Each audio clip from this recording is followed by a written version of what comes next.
One Piece est un manga d'Eiichiro Oda publié en 1997. Il compte à ce jour 85 tomes et plus de 860 chapitres.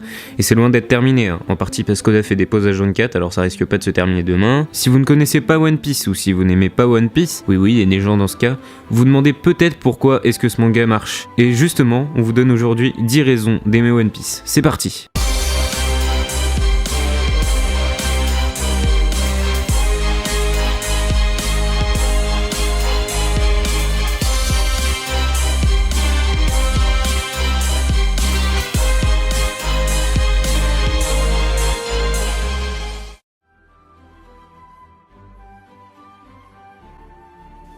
One Piece a la particularité d'être original, puisque l'intrigue tourne autour de la piraterie. Alors oui, c'est pas forcément le thème le plus séduisant à première vue, il intéresse peu de monde, et One Piece a beau être un vieux shonen qui est apparu en 1997, les pirates étaient déjà démodés depuis plusieurs décennies. Alors pourquoi ça a si bien marché, me direz-vous? Eh bien tout simplement parce que ce thème est abordé d'une manière originale afin de nous donner une nouvelle vision de la piraterie. Ainsi One Piece a réussi à se démarquer des autres shonen neketsu de l'époque, et est aujourd'hui le manga le plus vendu de tous les temps. Ouais, devant Dragon Ball, Naruto et tout ça.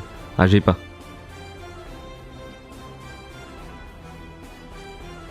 La plus grande force de One Piece est et a toujours été son scénario. La longueur n'est pas un défaut, c'est même plutôt un atout. Chaque intrigue, chaque mystère, chaque arc est détaillé et complet. Il y a une multitude de fils scénaristiques qui apparaissent à différents moments dans le récit. Et pourtant, tous finiront par converger. L'une des particularités du scénario, c'est qu'il contient aussi des foreshadows. Le foreshadowing est une technique littéraire que l'auteur utilise à la perfection. Elle consiste à donner des indices, des signes sur des événements à venir.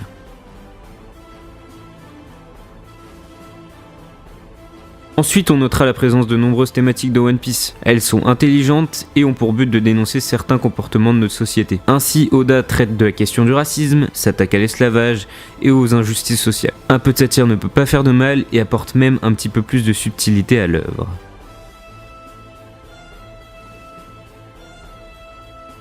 L'une des plus grandes forces de l'auteur, donc Eiichiro Oda, c'est sa capacité à être photogénique. Non, je déconne. Sa force, c'est sa capacité d'utilisation de différents registres littéraires. Il arrive à jongler parfaitement entre le comique, le tragique, le dramatique, l'épique et même le satirique. Peu d'auteurs arrivent à manier autant de registres qui sont pourtant si différents. Ça a pour effet de créer de l'émotion chez le lecteur. On peut pleurer et rire juste après. Et ça, c'est la preuve que One Piece est une belle œuvre, si ce n'est la meilleure.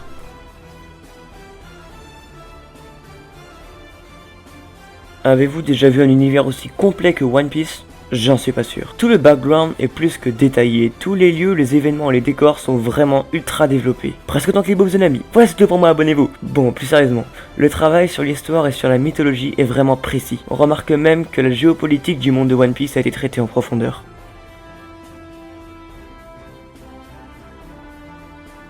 On vous a parlé de l'univers complet du manga, mais on n'a pas encore dit un seul mot sur les personnages. Et c'est normal, puisqu'on leur réservait une partie dans cette vidéo. En effet, les personnages de One Piece sont vraiment, mais alors vraiment, ultra développés. On ne parle pas ici que des personnages principaux.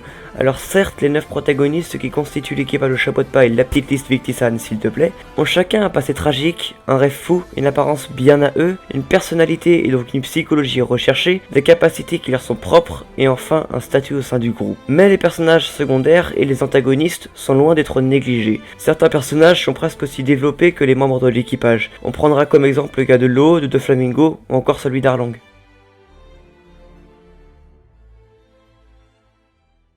Alors oui, les dessins ont toujours été très critiqués, ils ont été jugés trop simplistes, peu détaillés, et l'anime n'a rien arrangé avec ses couleurs enfantines et ses dessins parfois dits horribles. Pourtant en 20 ans, le dessin a radicalement changé. Il y a eu une réelle évolution graphique, des personnages, des scènes et des lieux qui sont désormais beaucoup plus détaillés, à tel point que le dessin est vraiment devenu agréable. Pour la petite info, au début du manga, Oda effectuait tous les dessins, y compris les arrière-plans. Et depuis, il a recruté un dessinateur spécialement dédié à cette tâche, qui a le dessin des arrière-plans, des paysages, des monuments, etc. Et si on ajoute ça à la façon dont Oda joue avec les cases pour rythmer le récit, l'aspect graphique de One Piece est désormais beaucoup plus que satisfaisant.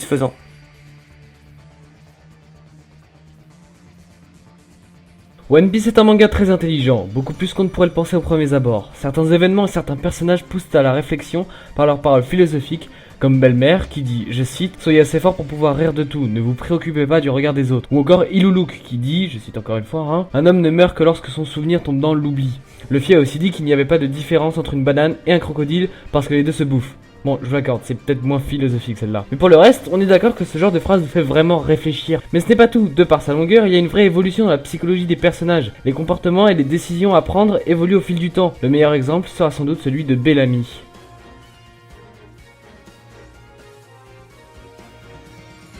Même si l'anime déroge complètement à la règle, le manga en lui-même contient assez peu de fanservice. Alors oui, le corps de Nami est vraiment mis en valeur. Pardon, j'étais distrait. Bref, bon, le corps de Zoro est aussi mis en valeur, mais si on compare à d'autres mangas que nous ne citerons pas, hein, pardon, c'était plus fort que moi. En tout cas, par rapport à d'autres mangas, le fanservice est vraiment moins présent. Et d'ailleurs, en 85 tomes, il n'y a pas eu une seule histoire d'amour. Et pour ça, bravo.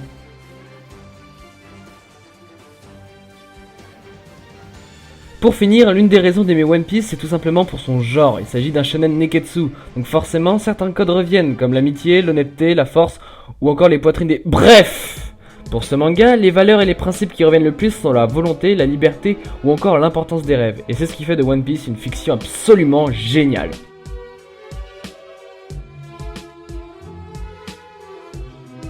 Pour conclure, One Piece est un manga original. L'intrigue tourne autour des pirates, mais de nombreux thèmes philosophiques ou satiriques sont abordés. L'univers est complet, le scénario est riche et les personnages sont tous très développés. L'auteur dessine de mieux en mieux et laisse peu de place pour le fanservice. Enfin, on notera la présence d'une multitude de registres utilisés et des valeurs propres au shonen neketsu dont One Piece fait partie. Maintenant, si vous avez aimé cette vidéo, vous pouvez la liker, la commenter et la partager, surtout la partager d'ailleurs. Vous pouvez aussi vous abonner, et sur ce, on vous dit à la prochaine. Bye!